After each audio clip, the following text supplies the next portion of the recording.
Welcome to episode 57 of the Guitar Builders Basics video podcast. Luthier's tips, tricks and training from me, Ben Crow, at Crimson Guitars in the UK. As I started saying that, somebody started thumping metal on the other side of the wall where I don't have any staff. I'm not going to start again, forget it. Hi, how are you? I made a big mistake yesterday. I offered out a 20% off coupon, which is running up until the 27th, just on the off chance that you guys would help me greatly annoy the guys upstairs who are making our tools, because we've had an incredibly busy lead up to Christmas. The noise really literally just started the second I pressed record. It's crazy. Yes, we've had an incredibly busy time, loads of tool sales. Last year, I'd only been making tools for a year and we had a small range of them. And there wasn't a big jump in sales in November. It just wasn't an issue. And I was expecting maybe at the end of November, beginning of December, to have a huge hike. But it's been constant this whole month. Anyway, so yesterday I said, here you go, here's a coupon. And the coupon is podcast56, with the numbers 56, all one word.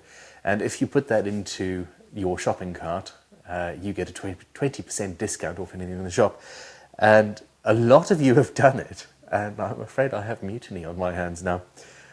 Thank you very, very, very much for your orders, because it's pretty damn awesome. The coupon is still functioning 100% for a while. I need to get back on track now. Hi, my name is Joe. Alrighty, no it's not. Podcast 57. This is a question here from J. Henry Angel. And it was on yesterday's podcast, actually. He says, what is the best method for getting the most accurate templates made for your guitars? I have a few designs for a body and headstock that I want to template out before I start trying to cut out pickup cavities, control cavities, bridge placement, tuning hole placement, etc. Also, question part 2. What material is the best for making templates? MDF, acrylic, moldy particleboard? I've tried one of the three with no real success. I'm going to guess that you tried moldy particleboard. So I'd like to hear what other options there are for a starving potential luthier. We are all potential luthiers, and sadly, if you choose the route, you probably will continue to be starving. It's so difficult to make a living just making guitars. Hence the tools side of this whole business. It's the only reason why I am actually able to take a wage for the first time in my life ever.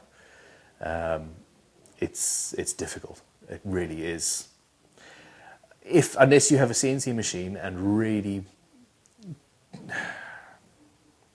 when I build a custom guitar, I always put in too much time.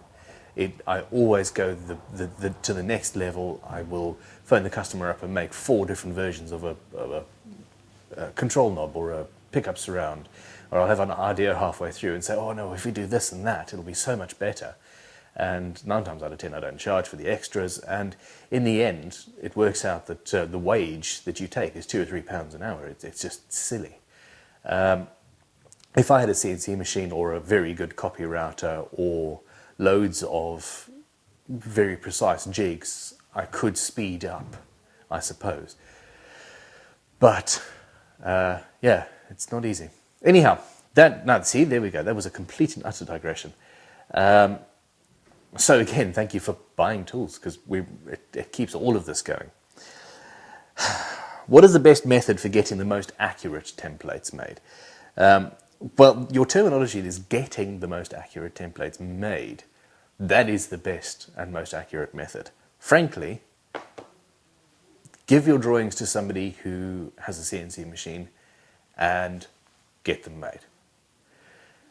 At that point, it's up to the CNC operator to just do it. And this isn't a service that I'm willing to offer, by the way.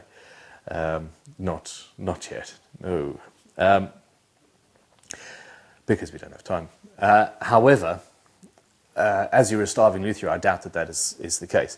What I do is, I'm very lucky. I've got lots of templates that I have made over the years. The first 5 years, the templates from the first 5 years are utter rubbish. But for example, I've got a humbucker template, and we do actually sell those in the shop, a humbucker, just various different pickup templates at least. So take one of those which is precise and put that in the right place and use that to then make your master for the whole body. So when you are, strat typey thing here, we've got these. Hey, let's get arty. Anyway, forget it. I'm still slightly sleep deprived. So that is, if you're making your own guitar that's based on a Strat, and you've already got a Strat template with this in here, you can take that and use that as the basis. It will save you a lot of time. So put this on top, run a bearing cutter around it, and you're golden. You're sorted. That's the best way to start. However, making the outside, the outline, and all of that absolutely right, it is simply a case. Here's the shape, or the provisional shape at least, for one of the new stock guitars. Hello. And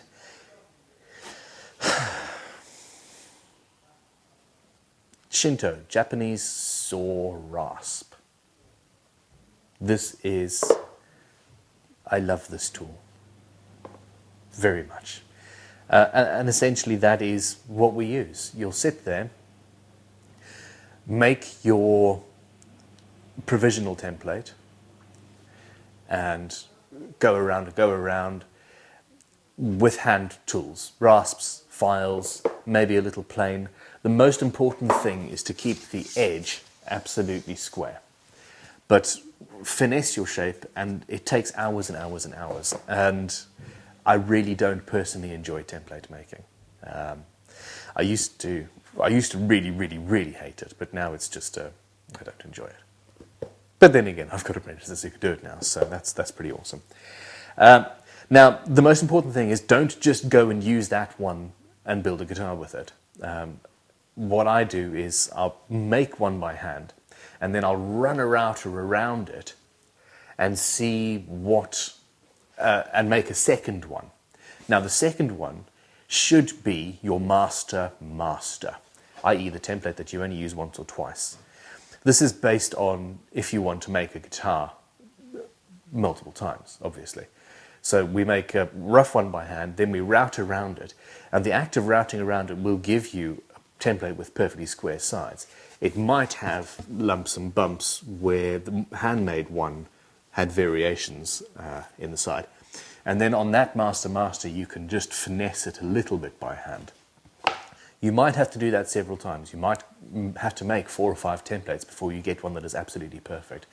But if you're doing it by hand, this is the only way, really. It's as with anything else in guitar building, it's a case of do it and do it again and do it again until you get it right. Now,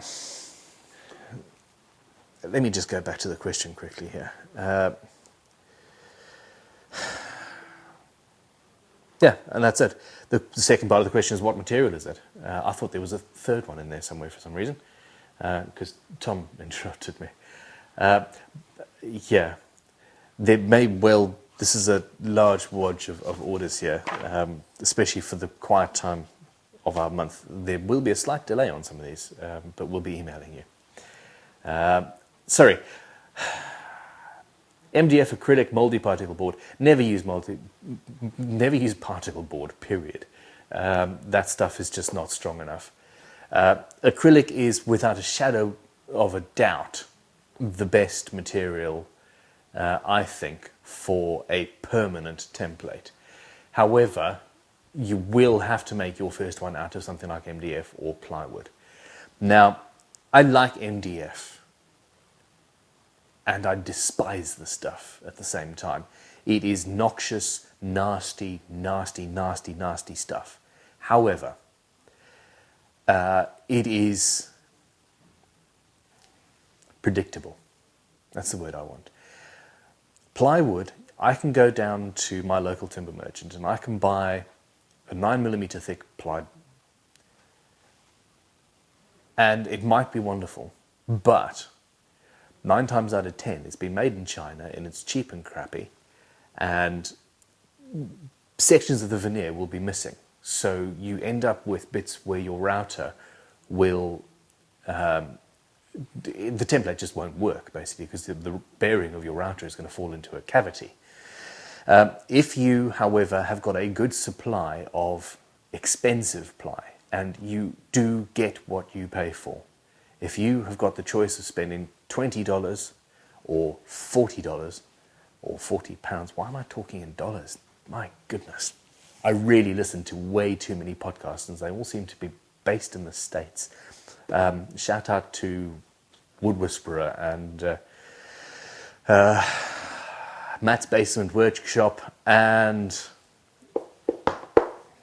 the Renaissance Woodworker. They do an awesome podcast called Wood Talk, or Wood Talk Online, something like that. It is amazing. Go and watch it. Even if you are only a guitar builder and don't want to do anything about more woodworking, go and check them out. It's awesome. But it's all dollars and inches and anyway. Now, if you've got the choice of going for a cheap or an expensive plywood, go for the expensive one. It will make a very, very fine template material. However, I don't have anywhere near me where I can get good quality ply reliably. I just don't know where to go. Now, and I'm not going to buy it online because you don't know. So, Perspex is the absolute best, certainly. You are going to have to make a pre-template, a master template first before you make your master one out of the Perspex. I make those out of MDF and I wear dust masks. The other way, sorry, I have just said use hand tools, assuming that you're poor and you don't have any machine tools. If you've got a spindle sander or an oscillating spindle sander or a belt sander that sits on its side, those sorts of things that have got a table that is square will massively reduce the time taken to make the wooden version. But your final one that you actually use on the guitar has to be made with a router so that it's perfect. Now, if you are just going to buy MDF and use MDF, here is a trick. It's relatively soft stuff. Now, it can deteriorate over time, and I'm talking 10, 15 guitars. However, if you make a weak solution of white glue, wood glue, so 50% glue, 50% water, and paint it on the sides of your template and then just sand it down a little bit using a block to keep it nice and square, that solidifies the edge of your template and you'll have something that will last a lot longer and be more durable where your router bearing is concerned. So to recap, make it by hand, make it by machine, or very preferably pay somebody else to do it, because if you can outsource, seriously, just outsource that sort of stuff. Template making is not the most amusing of tasks. The best material by far is Perspex, but that is the final template. You're going to have to make yourself a pre-template beforehand. Think about it as woodworking foreplay. What am I talking about? And the best material to use, well, is good plywood and then MDF. They're both solid. They are both man-made. I've seen people who use aluminium to make their final templates. Anyhow, so that's that. If you have any comments or any tips for me, please leave them in the comments. As I said yesterday, we've also just I spent an all-night creating a mobile-friendly website and also shop. and there are still some bugs, so please let me know. If you did order using the coupon podcast56, thank you very, very much. It has been incredibly... I did it on the fly yesterday. I didn't tell them what was going to happen, and the guys upstairs are on the verge of tears because they were already too busy. So there will be a slight delay on some of those, although we'll see what we can get out today. I know for sure that our stunning new nut slotting files, we have to make those almost on demand at the moment because there's so many different gauges that we do. And we're even making those, we're cutting the files, we're cutting the teeth ourselves and hardening the steel here. So yeah, it's all pretty awesome actually. Anyhow, thank you for watching, and I'm going to stop rambling. I do need to do less talking about the business and advertising and stuff, but anyway, there are going to be, I am planning on filming another couple of videos today, and they'll be out soon, so sort of more tutorial based rather than just the talking head type stuff. Anyhow, thanks for watching. Have an absolutely awesome weekend. I'm going to have to go and help these guys stop crying. Shout out to Euro Guitars in Australia. Go check them out. They've ordered a leveling beam. So there we go. Have a great day. Thanks very much. Cheers.